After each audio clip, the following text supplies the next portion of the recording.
So now that we have our video inserted into a slide and it looks great, let's actually add some functionality to it.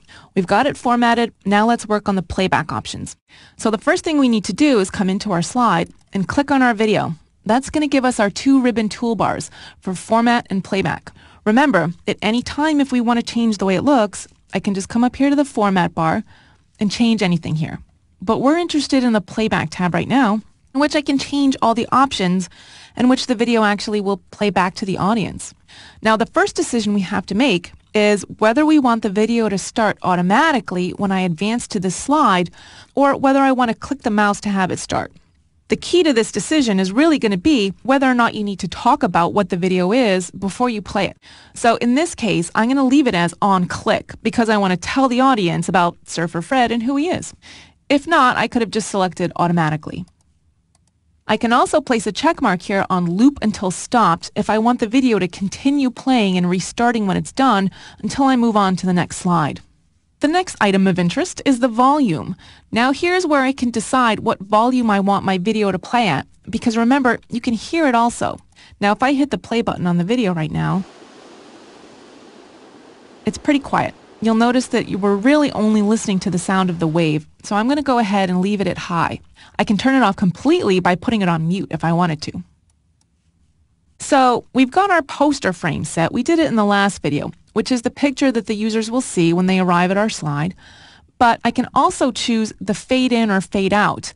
That clip that we chose, I can have it stay there for a couple of seconds and fade before it starts the video, or just 1 second, or however long I choose. I can also do the same thing to a fade out. So I'll put them both on 1 second. And to see what that looks like, I can come over all the way to the left and hit play. And I can see that I've got a bit of a fade there. It just makes it look a little bit smoother, especially if you have a video that starts really abruptly. So the last thing we're going to do is trim our video. This video is pretty long, and I do not need my audience to sit here for that entire duration while they watch him surf. I can actually shorten that to a nice little clip that will give them a better idea. This is also good if you have a really long video, didn't have a video editor on your computer to actually change it or crop it or trim it, but you only need a tiny portion of an interview. So I'm going to select Trim Video. And now I can actually start changing the start time and the end time. This green line over here signifies the start time of my video. The red line indicates the end time. In here is the precise moment on the frame. So at any time, I can click and drag to change the start time or the end time. Now, if I know precisely what frame I want it to start and end at, I can put those in here directly. But I don't know, which is why I'm going to use my mouse and advance these sliders. Now, PowerPoint will even let you really fine-tune this down to the frame so you can get it just right. You can use this previous frame and next frame buttons to nudge the start time and end time. Kind of like when we use the arrow keys to nudge the images to just the right spot. So I'm going to move this to some of the more actionable scenes here.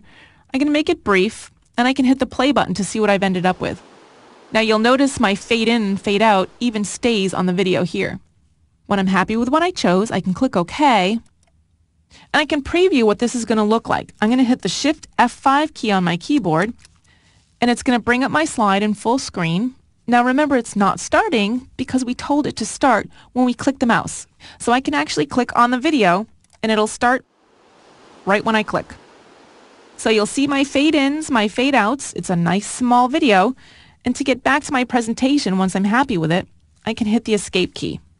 So if I liked what I saw, I can move on to the next slide, or I can select my video again, come back to the Playback tab, come back to the Trim Video, and change it.